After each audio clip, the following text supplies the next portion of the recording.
안녕하십니까? 자, 이번에 여러분들이 전 시간에 민간경비 산업의 성장의 사회적인 배경 혹은 성장 요인을 보셨는데요. 그 안에 여러분들이 요인 중에 하나가 시민의 안전의식 증대가 있었어요. 그 시민의 안전의식 증대와 관련된 이론이 바로 이 시간에 나옵니다. 시민 안전의식 증대와 관련되어서 일부 교수님이 자경주의라고 하는 단어를 써요. 이게 이제 지금 현대적인 의미에서 보면 자경주의라는 용어를 썼기 때문에 저도 자경주의라는 용어를 제가 썼는데 교재에 썼는데요. 꼭 자경주의라고 안 하셔도 돼요. 이게 이제 자위주의 혹은 자위주의라고 하는 것은 스스로가 스스로를 지킨다라는 거죠. 자경주의는 스스로가 경비한다 이런 의미가 들어있어요. 실제로는 그렇기 때문에 꼭 여러분들이 꼭 그렇게 쓸 필요는 없다. 이게 이제 번역을 하다 보니까 원서를 번역하다 보니까 자경주의라는 용어를 썼어요. 그래서 일부 교수님이 쓰셨는데 그걸 지금 제가 그대로 원용을 일단 했습니다. 대신 이제 제가 이론을 바꾼다면 전 자경주의라고 안 할 거예요. 이건 이제 자위주의 라는 형태로서도 상관이 없는데 이제 일부 교수님들이 썼기 때문에 그게 이제 출제될 가능성이 상당히 높아요. 그래서 적용주의라는 용어를 그대로 제가 원용을 했습니다. 출처를 밝혀 원용을 했어요. 여러분이 그 의미를 알아두시기를 바라고요. 자, 그러면 거기 4번에 보면 개인 및 조직의 안전의식 증대라고 지금 나와 있습니다. 그래서 제일 첫 번째가 이제 자경주의와 민간경비의 성장이라고 되어 있죠. 스스로가 스스로를 지킨다. 이거 이제 우리가 평상시에 아는 것처럼 인간은 보호 본능이 있어요, 없어요? 있어요. 외부적으로 어떤 압박이나 어떤 자극이 왔을 때 그걸 방어하려고 하는 본능이 있어요. 훔치고 혹은 숨으려고 하고 피해가려고 하거나 이런 의식이 있습니다. 이런 보호 본능이 본능적으로 있는데 그것이 바로 이런 이 민간경비 하나의 핵심이 된다라고 하는 거죠. 그래서 거기 내용에서 평가로 1번을 보시면 자경주의의 의의와 그 강화라고 하는 내용이 있습니다. 이 자경주의는 거기 나와 있는 원서에 사용되었던 용어가 있어요. 이제 그걸 이제 일부 교수님 자경주의라고 썼기 때문에 제가 쓴다고 했죠. 자경주의가 그럼 도대체 뭐냐? 앞에서 제가 전 시간에 소개했던 것처럼 경찰과 같은 어떤 국가의 공권력이 있어요.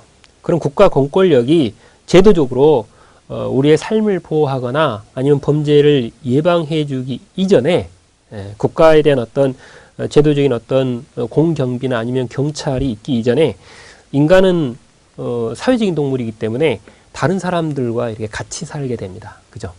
그래서 인간들이 어떤 사회적인 관계를 맺고 그들 간에 주고받는 인풋 아웃풋 쉽게 말하면 이제 사회적인 상호작용이라고 하죠. 이런 것들을 통해서 살아갑니다. 그리고 이제 자연과의 관계 속에서도 마찬가지죠. 자연에서 우리가 먹을 것을 얻고 그리고 우리가 따뜻하게 잠을 잘 수 있게끔 땔감을 얻고 하는 이런 자연적인 여러 가지의 관계들 이런 것들이 있습니다. 이런 다른 사람과의 관계나 혹은 다른 물건이나 혹은 짐승들과의 관계 속에서 나를 보호받기 위한 본능이 있습니다. 보호 본능이 있죠. 방어 본능이 있어요. 바로 이런 방어적인 여러 가지 요소를 어떤 성향을 우리는 자경주의라고 한다라고 하는 겁니다. 근데 문제는 국가가 와서 나를 그렇게 보호해 주기 이전에 뭐가 있었다는 거예요? 내 스스로가 나를 보호하고자 하는 그런 욕구가 있었다는 겁니다.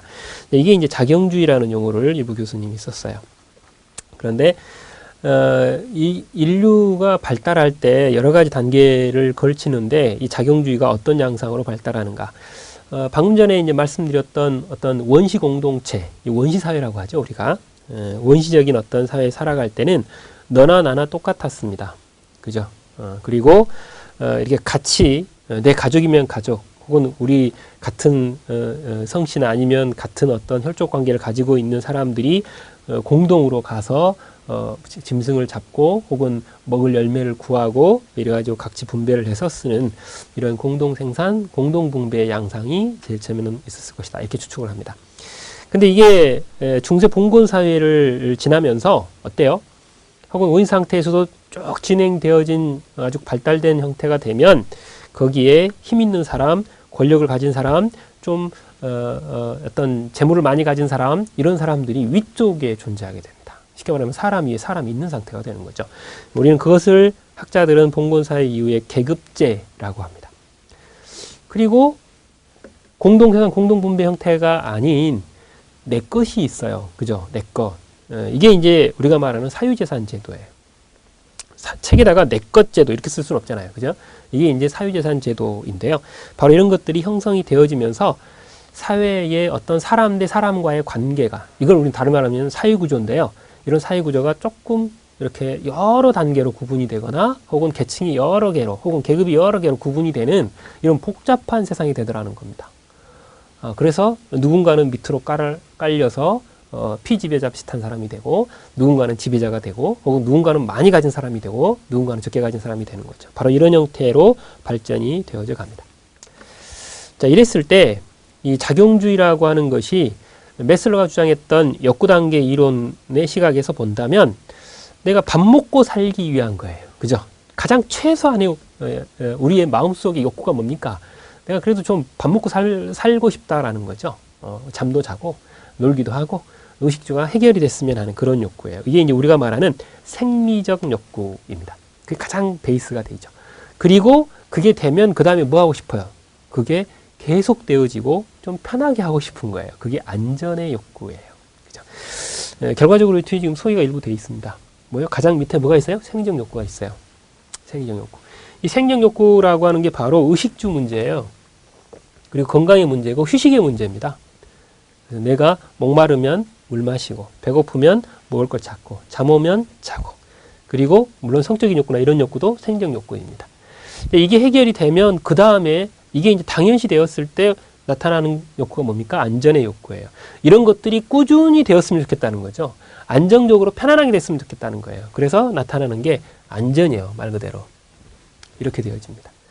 그래서 이제 여러 가지 무슨 공무원 제도나 이런 것들을 놓고 예를 들어서 행정학 이론이니까요. 원래 이제 심리학 이론에다가 생장 이론 들어서 나온 이론인데, 근데 문제는 휴양이나 보수 같은 것들이 많이 나타나요. 그리고 뭐 신분 보장도 들어가고요. 이제 공무원 같으면 혹은 일반 시민들 같은 경우 연금 받으시죠. 연금 제도 같은 이런 것들이 이제 각각의 욕구에 해당이 됩니다.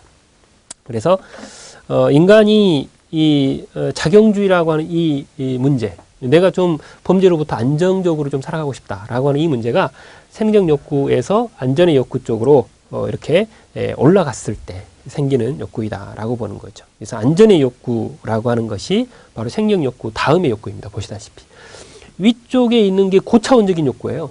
아래쪽의 욕구가 가장 기초적인 욕구, 그죠? 맨 아래 욕구가 그 다음 욕구로 점점 올라가는 겁니다.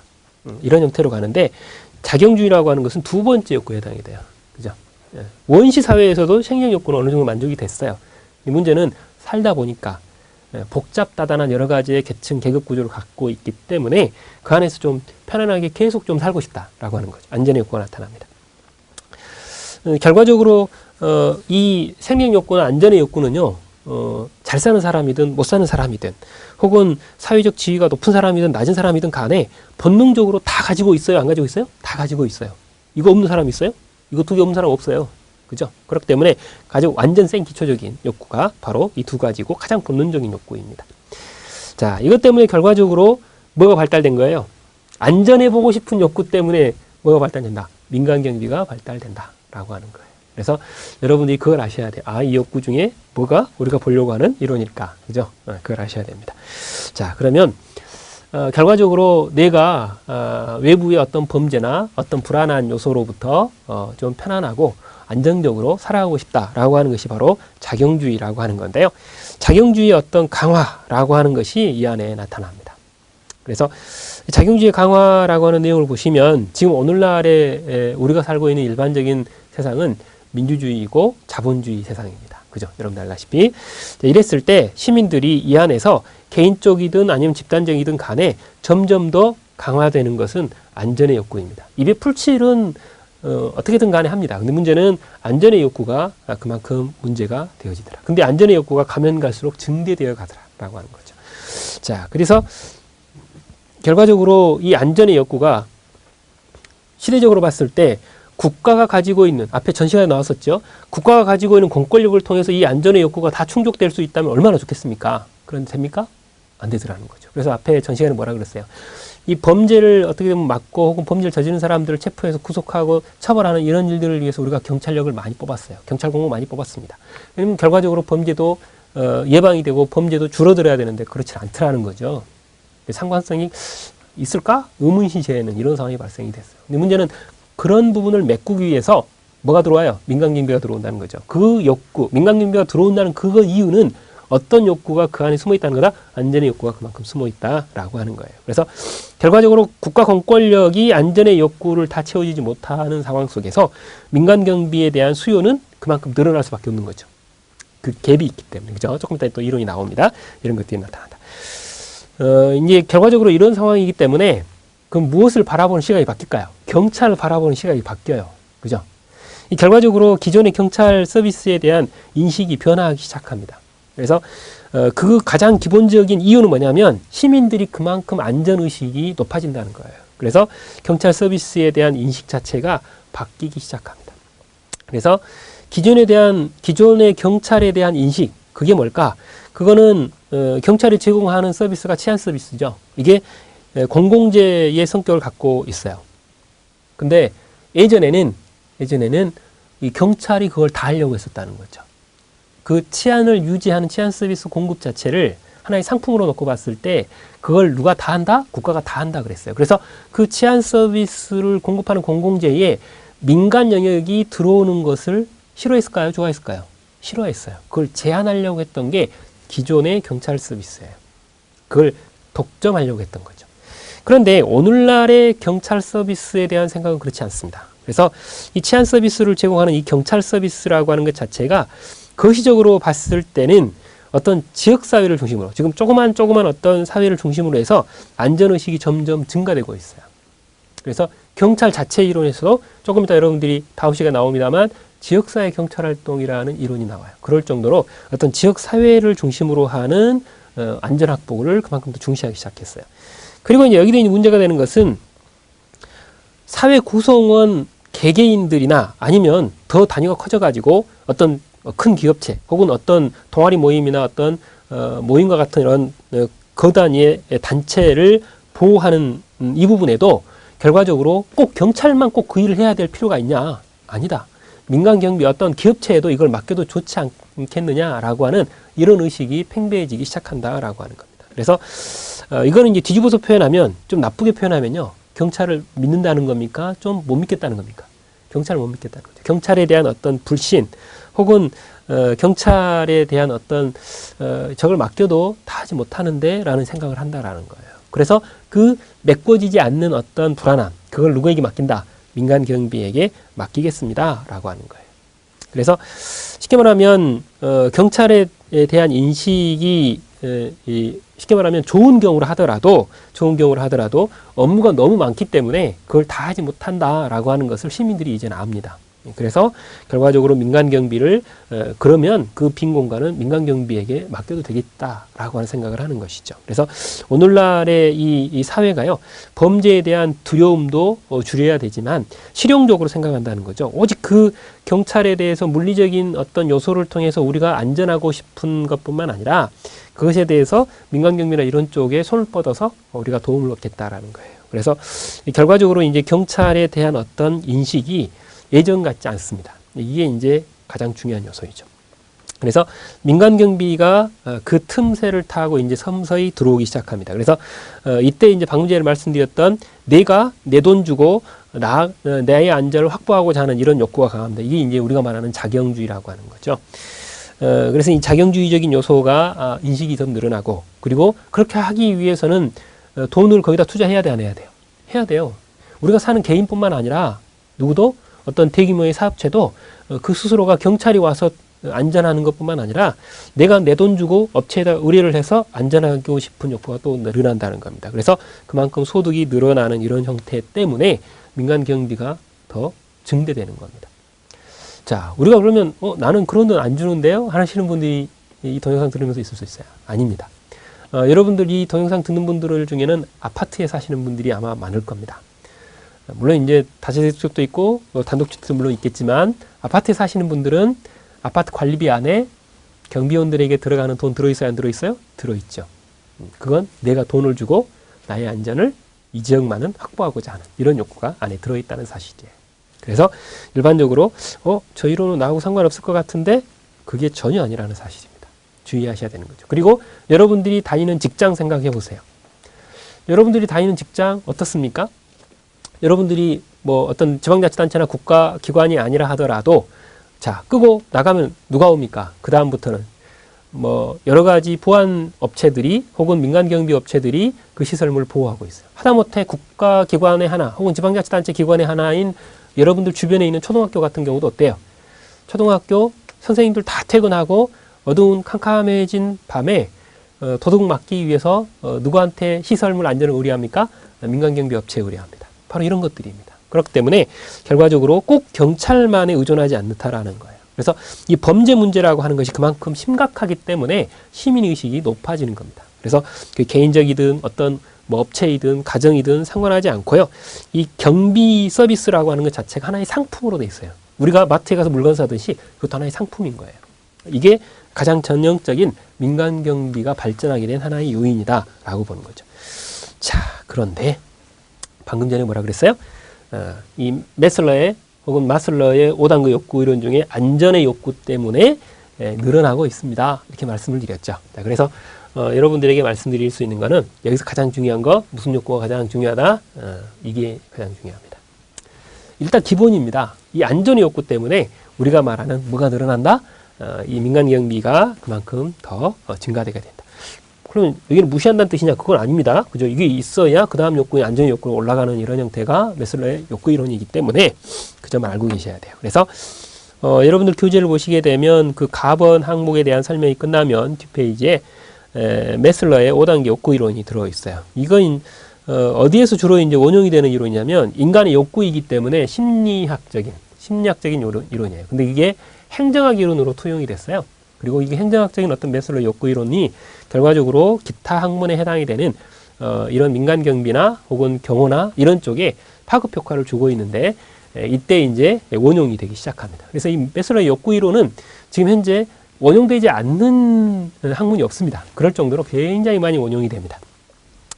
자, 물론 시험 문제가 나오는 부분만 제가 딸랑 나오니까요. 제가 여기 여러분이 아셔야 될 게 이렇게 전자칠판에 나타나는 이 PPT의 이 내용은 시험 문제가 많이 나오는 부분을 주로 PPT로 만들었어요.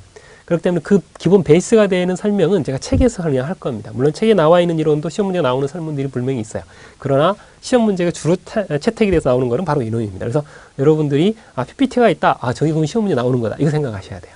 자, 그러면 여러분들 교재에서 욕구가 뭐냐부터 시작을 해보도록 하겠습니다. 메슬러의 5단계 욕구 이론에서 욕구라는 단어가 지금 계속 나오고 있어요. 이 욕구가 뭡니까? 이 욕구라고 하는 것은 사람들의 마음속에 어떤 사람을 활성화시키고 어떤 행동으로 나아가게 하는 요인을 우리가 욕구라고 합니다. 욕망이라고도 하고요. 그죠? 혹은 이제 뭔가를 하고 싶은, 혹은 뭔가를 갖고 싶은, 그죠? 이런 것들 있죠. 그런 것들을 우리가 욕구, 욕망이라고 말합니다. 이 문제는 이 메슬러의 5단계 욕구 이론이라고 하는 것이 어떤 성격을 갖고 있는가? 인간의 5단계 욕구 이론이라고 하는 이 이론은 사람이 어떤 행동을 해가지고 혹은 일을 해가지고 뭔가를 얻고자 하는 어떤 구체적인 실체가 무엇에 달려있다는 겁니까? 사람의 마음 속에 있다는 사실이에요. 사람의 마음이 어떤 결정을 해가지고 그걸 하게 되는 이런 형태입니다. 그래서 그 마음 속에 뭐가 있는가를 보는 거죠. 그래서 내용 이론이라고 그래요. 이게 이제 다른 이론도 있어요. 욕구 이론 이거 하나만 있는 거 아닙니다. 그죠? 네, 근데 이제 가장 많이 원용이 되니까 소개를 했을 뿐인 것이고, 그래서 일단 내용 이론이라고 한다. 그 다음, 이 메슬러의 욕구 이론은 이 이론에 전제 조건이 있어요. 전제가 있습니다. 이 두 가지 형태로 구분이 되는데요. 거기 보면 첫 번째입니다. 인간의 욕구 5단계 이론은 생리적 욕구, 안전의 욕구, 사회적 욕구, 전경의 욕구, 자아실현의 욕구라고 하는 5단계의 계층으로 존재한다는 사실이에요. 그래서 생리적 욕구부터 자아실현 욕구까지 5단계로 구조가 나타나고 이건 우선순위에 해당이 돼요. 맨 위에부터가 아니라 맨 아래부터 위로 점점 올라오는 형태의 우선순위 계층으로 이루어져 있어요. 순서를 마음대로 할 수는 없어요. 순서를 내 마음대로 자아실현의 욕구가 충족이 되면 나는 생리적 욕구 안정할까 이렇게 할 수는 없다라는 거죠. 그럴 수는 없고요. 이게 이제 순서가 있는 거예요. 그리고 두 번째로는 방금 전에 말씀드렸던 것처럼 이건 순서가 있다라고 했어요. 이게 이제 5단계로 되어 있다. 이게 첫 번째 전제. 두 번째 전제는 그 5단계가 순차적으로 상향적이다라는 사실이에요. 순차적이면서도 상향적으로 나타나고 어느 한 욕구가 충족이 되면 다음 단계 욕구로 진행을 하는 어떤 이 진행 접근 방법을 사용합니다. 그래서 생리 욕구가 만족이 되어야 안전의 욕구로 올라가는 것이고 안전의 욕구가 만족되어야 사회적 욕구로 올라가는 이런 형태로 간다는 거죠. 이제 어쩌다 한 번씩 극히 예외적으로 생리 욕구가 안정이 되는데 갑자기 종교 욕구를 갖고자 하는 사람도 있을 수는 있습니다. 그런데 이 이론의 전제는 그게 아니라는 거예요. 이 이론의 전제는 그게 아니다라고 하는 겁니다. 그래서 이게 이제 우성의 원리라고 하는데 어쨌든 간에 이게 순서가 있다, 순차적이다라고 말합니다. 이 두 가지가 전제 조건입니다. 5개가 있고 그게 순서대로 간다라고 하는 겁니다. 자, 그러면 이 이론이 어떻게 발전되어 가는가 한번 보겠죠. 일단 어떤 욕구가 충족이 됐어요. 예를 들어서 여기 생리 욕구가 충족이 되거나 아니면 안전의 욕구가 충족이 되어졌습니다. 결과적으로 이게 충족이 되면 그 욕구는 그대로 계속 강화가 될까요? 아니면 점점 약해질까요? 만족이 된 거는 약화가 됩니다. 그래서 일단 충족이 된 욕구라고 하는 것 자체가 더 충족받고자 하는 그 유발 요인을 더 이상 제공하지 않는다는 사실이에요. 이걸 예로 한번 들어볼게요. 여러분들이 아르바이트를 하든 아니면 여러분들이 직장 생활하면서 이거 강의를 듣든 간에 어때요? 생리적 욕구가 일단 만족이 됐어요. 제일 첫 번째 첫 달 봉급으로 내가 알바를 하거나 아니면 여러분들이 직장 생활을 해가지고 첫 달 예를 들어서 100만 원 봉급을 탔다. 그 100만 원. 100만 원 요즘에는 현금으로 주지 않죠? 뭘로 줘요? 통장에 넣어주잖아요. 증거를 남겨야 되고 그러니까. 그래서 이제 사업주하거나 아니면 오너에게 등록을 한 통장을 내가 통장 정리를 했을 때 띠리릭 해가지고 탁 나왔어요. 100만 원 찍히면 그 마음이 어떨까요? 제일 첫 번째 봉급받은 그 마음 굉장히 뿌듯하겠죠. 그게 어떻게 보면 내 스스로의 힘으로 내 의식주 문제를 내가 스스로 해결했어요. 생존 욕구가 일단 만족이 된 거죠. 굉장히 새로운 느낌으로 받아들여집니다. 근데 두 번째를 생각해 볼게요. 여러분들이 첫 달 일해가지고 봉급을 받은 그 느낌하고요. 여러분들이 10년, 15년, 20년 근무를 했어요. 회사에서. 그죠? 근무를 해가지고 어때요? 내가 봉급을 타요. 그러면 이렇게 띠리릭 해가지고 돈이 예를 들어 한 250만 원, 300만 원, 400만 원 탁 찍혔어요. 찍히면 여러분들이 제일 첫 달 받은 100만 원 받은 그 느낌하고 똑같을까요? 절대 그렇지 않습니다. 그냥 쉽게 말씀드리면 띠리릭 하고 딱 찍히는데 그 다음날 보면 제로가 되어 있는 사람들도 있을 겁니다. 왜 다 공과금 빠져나가고 애들 무슨 뭐 학원비 빠져나가고 다 빠져나가서 돈이 없어. 제로 땡 떨어지는 마이너스 안 되면 다행이죠. 네, 이런 경우들이 생깁니다. 어때요? 마음이 똑같습니까? 아닙니다. 이미 매달 갖는 그 봉급이 10년, 15년, 20년 받으면서 당연시 돼버리는 거예요. 그 욕구가 나 욕구 채워졌어 라고 하는 그 느낌이 점점 약해진다는 뜻이에요. 그게 내용입니다. 이게 이제 방금 전에 설명드렸던 쌍가로 1번이에요. 그 다음 인간의 욕구는 명확하게 구분이 됩니다. 어떤 욕구가 생기고 그 욕구를 충족시키기 위한 행동으로 나아가는 인과관계가 있어요. 그렇게 구조가 나타난 게 바로 이놈이다. 그리고 이제 점점 고차원적으로 이렇게 쭉 올라갑니다. 보시다시피 올라가고 인간이 점점 욕구가 충족되어지게끔 행동을 할 때 갈등의 소재는 커져요. 다른 사람들과 충돌할 가능성이 많아진다는 거죠. 그리고 이제 그걸 통제하기가 점점 어려워지는 이런 양상이 나타나고요. 그리고 이제 위로 올라가는 습성을 가지고 있습니다. 그래서 인간은 생존 욕구에 만족하고 있기를 원할까요? 아니면 좀 더 올라가서 이렇게 자아실현 욕구에 가기를 원할까요? 당연히 가기를 원하죠. 그죠? 이게 당연한 겁니다. 그게 쌍가로 5번이죠. 근데 물론 항상 그런 건 아니에요. 그러나 애외도 어쩌다 한 번씩 있을 수 있어요. 근데 어쩌다 한 번씩 있는 그렇게 예외적인 부분이 여기서 상장하지 않겠다라는 의미가 들어있고요. 그리고 인간이 어떻든 간에 기본적인 어떤 욕구가 만족이 되면 그것에 대해서 보상 행동을 일으키게 돼요. 뭔가를 이제 얻고자 하는 기대하는 게 있죠. 자, 그럼 여기서 묻겠습니다. 정상적인 인간일 때 욕구 중에 5가지 욕구 중에요. 가장 궁극적인 목표는 뭘까요? 밥 먹고 사는 걸까요? 아닙니다. 자아실현의 욕구입니다. 가장 궁극적인 욕구는 자아실현의 욕구이다. 가장 이 욕구 중에서 가장 원초적이고 가장 강력한 욕구는 뭘까요? 생리적 욕구입니다. 왜? 입에 풀칠을 하고 살아야 될 거 아닙니까? 그죠? 이 생리적 욕구가 가장 강하다는 거예요. 자, 그래서 인간들이 이런 내용들이 나타납니다. 그러면 묻겠습니다. 이 중에 5가지 욕구 중에요. 가장 만족하기, 가장 도달하기 어려운 욕구는 어느 걸까요? 당연히 이거죠. 왜? 맨 꼭대기에 있으니까. 그죠? 이게 되려면 쭉 만족이 되고 여기 가셔야 되는데 거기까지 가시는 사람들이 별로 없다라는 거예요. 그죠? 이렇게 됩니다. 자, 그래서 여기에 이제 내용을 봅니다. 이 내용 보시면 메슬로의 5단계 욕구 이론은 생적 욕구부터 쭉 이렇게 올라갑니다. 그리고 생적 욕구부터 이제 설명을 잠깐 드리죠. 이 생적 욕구를 보시면 어때요? 의식주예요. 먹고, 자고, 놀고, 쉬고. 쉬어요? 건강을 위해서 쉬죠. 그죠? 이렇게 됩니다. 이런 욕구입니다. 이런 욕구들이 있고 성적인 욕구도 있습니다. 이런 것들을 해소하기 위해서 우리는 직장에 가서 돈을 법니다. 적정한 돈을 받아야 되겠죠. 보수가 있어요. 그리고 쉬셔야 돼요. 휴양제도도 있어요. 그래서 여러분들이 이제 조금 큰 회사 혹은 좋은 회사 쪽으로 가면 일정한 인센티브가 있어요. 이 정도의 레벨에 다다르면 뭐 무료로 회사에서 여행을 보내준다거나 뭐 이런 것들이 걸리는 경우도 있고요. 혹은 이제 복지 포인트 그래가지고 이렇게 카드를 쓸 수 있게끔 포인트를 주기도 하죠. 이런 것들이 있어요. 물론 이런 것들도 있습니다만 그런 것들이 전부 다 쉴 수 있게 하는 이런 거죠. 근데 그 포인트를 꼭 쓰는 데가 정해져 있죠. 휴양지 가서 써라. 놀러 가셔야 되잖아요. 그죠? 이렇게 돼 있어요. 그 다음 두 번째, 이 욕구가 이제 만족이 되면 그 다음 욕구로 갑니다. 이제 안전의 욕구로 가죠. 안전의 욕구는 이런 생적 욕구뿐만 아니라 그 편안함, 불안하지 않고 안정적인 그게 꾸준히 됐으면 좋겠다는 거야. 생활을 좀 계속 했으면 좋겠다는 거죠. 그래서 공무원들이 현재도 그 돈을 편안하게 받고 쉴 수도 있고 이렇게 신분 유지가 되는 이것뿐만 아니라 장래에도 좀 그렇게 됐으면 좋겠다는 거예요. 그리고 생활에 뭐가 없었으면 좋겠다? 불안함이 좀 없었으면 좋겠다. 이게 안전이에요. 그렇기 때문에 안전 혹은 안녕, 그 다음에 이제 보호 같은 이런 것들이 나타납니다. 그래서 공무원들 같은 경우도 혹은 우리가 직장 생활을 하는 사람들이 신분보장이 좀 됐으면 좋겠다. 쉽게 말하면 좀 안 잘렸으면 좋겠다. 이런 거죠. 그리고 이제 꾸준히 돈이 나오는 좀 연금 같은 것도 받았으면 좋겠다. 그리고 범죄도 좀 안 당했으면 좋겠다. 뭐 이런 것들이 여기에 나와 있는 안전의 욕구에 속합니다.